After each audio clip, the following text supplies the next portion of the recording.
On today's vlog, we are talking about props. Paper props. And guess what? They're not as two-dimensional as you think.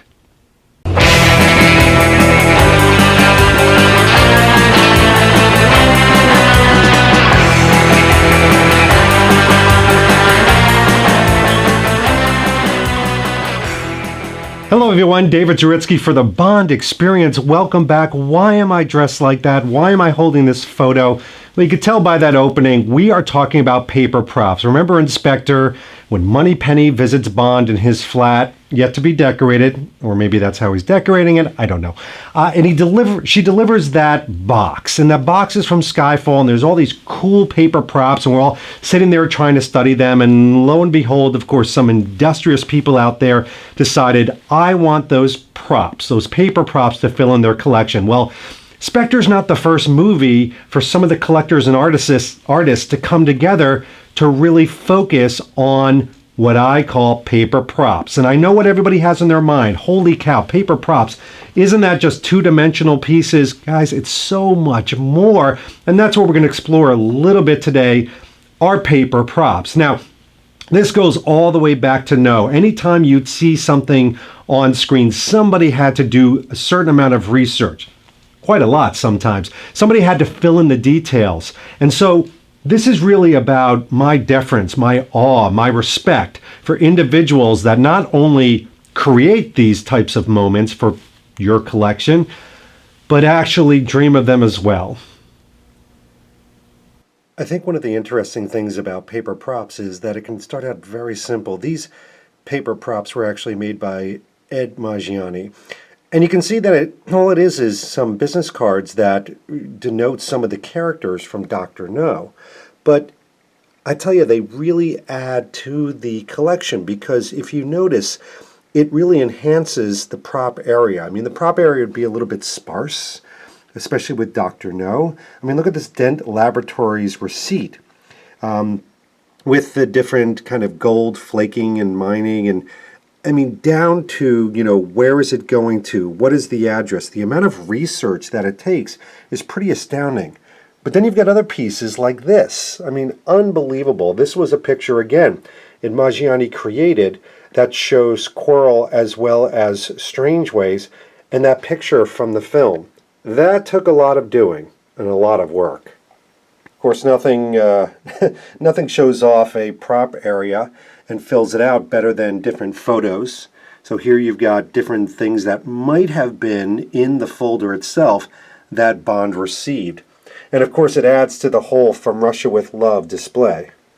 Even from You Only Live Twice, you could still have a business card fill in kind of a blank area in the collection.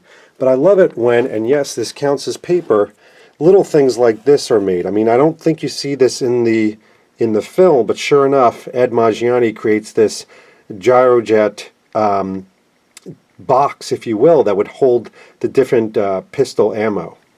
Now, this is a great example of where love and dedication meet hours and hours of work. All of this shelf really shows different paper and different paperwork that Blofeld may have found. For example, look at this. I note that this is now some time since I have received any report of the progress of Sir Hilary Bray. As you know, I am anxious to obtain legally the right to the Beauchamp title. And of course, this is from our good friend here. But look at this. I mean, it's got the crest, it's got the details, it's got the address. This takes some reckoning to do. And when you start to put all of this together, what it does is it creates this amazing tapestry of detailed information that, whether it was shown in or around the film, exists in the collection.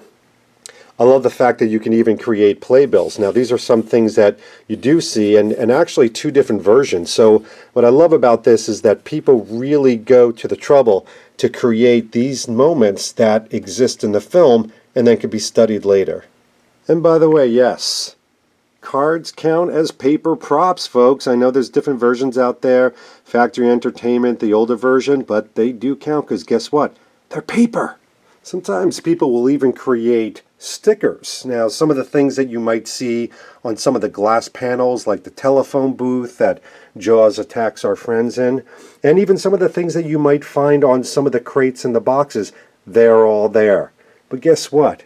Even napkins from Moonraker, little stationery, that counts as paper props, but they really add to the mix.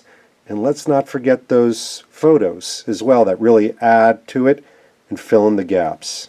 Now these are a particular favorite of mine. Why? Because you do see these in the film. These aren't artistic renderings. I mean, these are the types of things that you see, like, the ATAC Universal Export Communications Area piece, and of course our good friend Locke. And let's not forget the exploding piece of car. This is all that's left over, but it's seen really well. And of course, every good assassin needs a good picture. So let me further astound you. I mean, look at this, the output, the deliverable that comes from Q's work. It's all there. And whether you see that on film or not, some artist had to really interpret this accordingly, and it comes out perfect. Now, these two are a favorite of mine. Of course, you've got the results from Octopussy of poor Roger Moore and Mr. Bond getting the lovely razor yo-yo. But look at this. Tattoos. These are actual tattoos. And what I loved about this is that someone had the forethought to give it the right size, the right color, the right shape, so you can put that on your own, friend, or heck, even yourself. And then something to round it out? Well, yeah, a check, why not? Checks are a pretty popular thing. They're relatively easily done, but to do it right, like this one, you've got to have a certain amount of artistry. Again, my hat's off to these people. Some paper props are, again, just a part of the scene itself, but then you can actually use paper props as part of your triptych, part of your exploration of James Bond's world and your travels. Of course, you can't ignore the playing cards, and then you've got even more complicated things like this. Passports. Now, passports are very popular. Some people really do them right, like this one with the stamps in them, and of course, you've got to kind of put the right wrapper on it. But it's really impressive, and then people start to really see the detail that goes into something like this. Here's a montage of different paper props. You have the Eurocopter. This is the invite to the event. And then it's followed up with different things like cards from the casino, the observatory, and yes, even the facts, just the facts, ma'am, that Bond has coming out of his wonderful car. And of course, that's the output of this lovely piece, which is not a paper prop, but they do kind of go together. IDs are very popular. You see different versions of them, different accuracy, but what I love about it is sometimes you'll get some artistic interpretation because you can't see the detail, but that's okay because it comes together. I'll tell you, one of the areas where people started to really jump on the paper props was, of course, with Casino Royale, whether it was the different communications to Bond, the tickets, and again, these were all made. These particular ones are made by Edie Mahoney, all the way through to even letters from Vesper that you see in some of her props, to ones that are actually production made. Now this is a little interesting story to it, but this one I actually found in one of the wardrobe pieces that I've received that is from the film, but this was in a pocket. So clearly it was something that Le Chiffre was going to use, or a calling card that somebody found that wasn't seen in the film. Pretty interesting. For your eyes only, by the way. And then, yes, folks, newspapers are paper props. They're made of paper. Remember that. This is one that's absolutely fantastic. You can see that the detail is there. You've got the picture. You've got the words. It's wrapped around a newspaper. It's amazing. In Quantum of Solace, people went absolutely crazy for the paper props. Well, they were used quite a bit in the film. Of course, you had the universal exports, and then people got pretty interesting, not just using the ones that you see in the film, but, hey, look at that, ones that were personalized to you. Very cool. Love this right here. Of course, you got Camille's identification.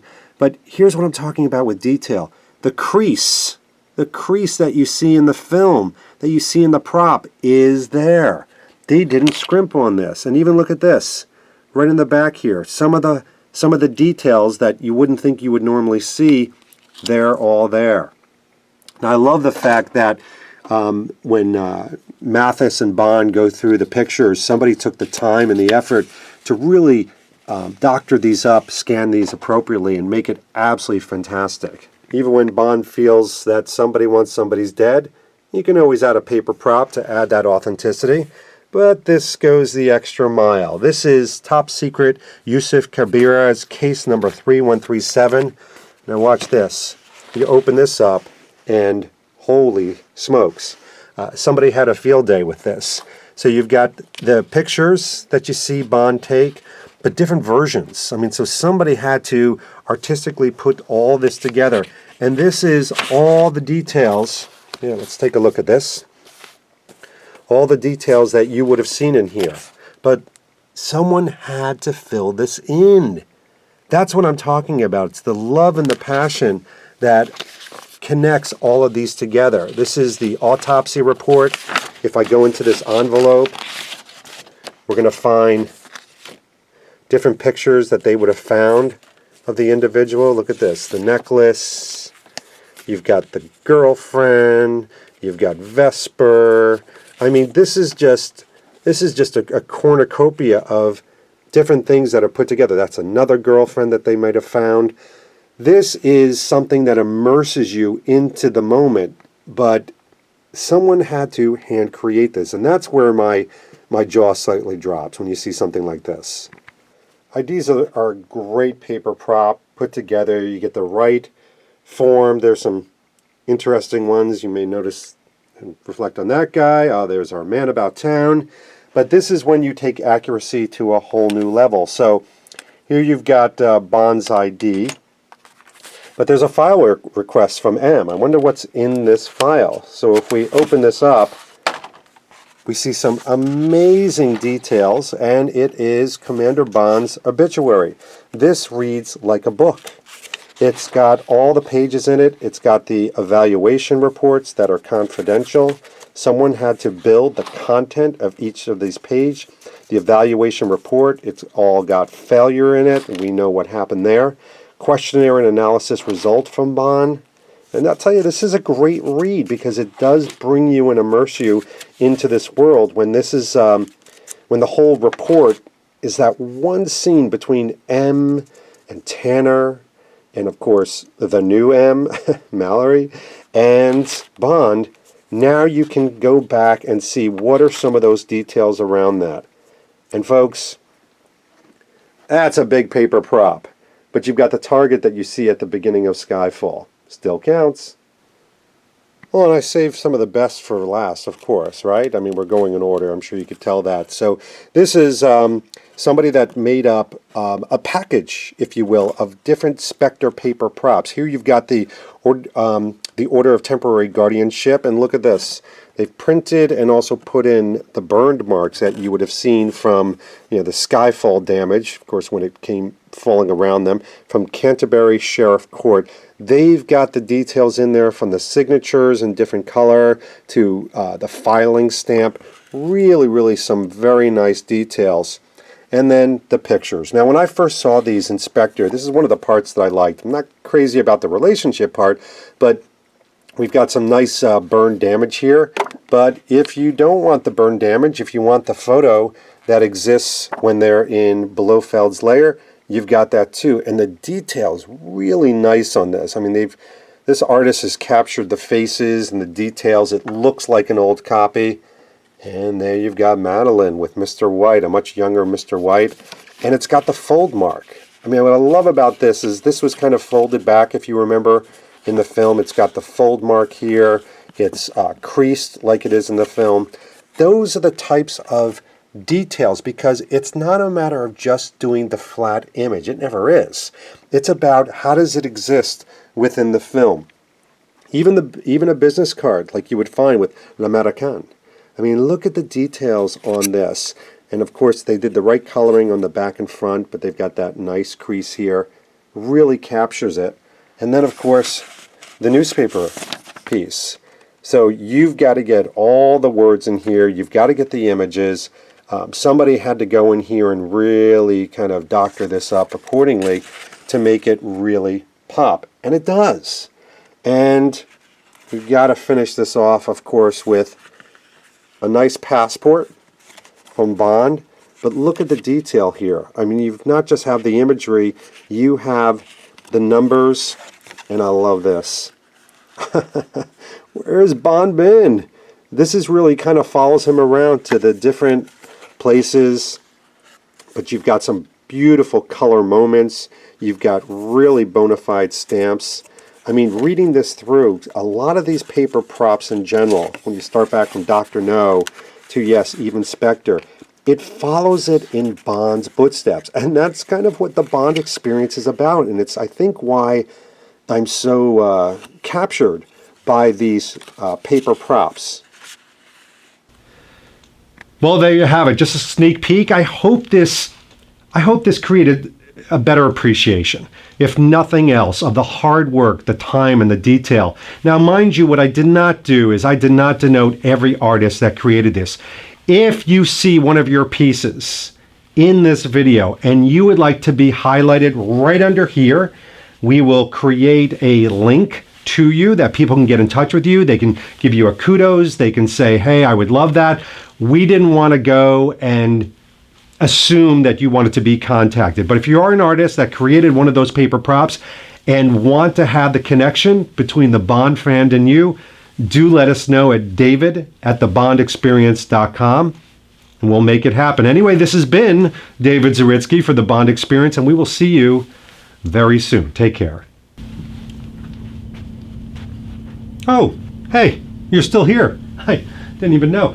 Listen, while you're here, if you want, so I would actually go to this button right here and click on it, because then you actually subscribe to our vlogs. It's amazing.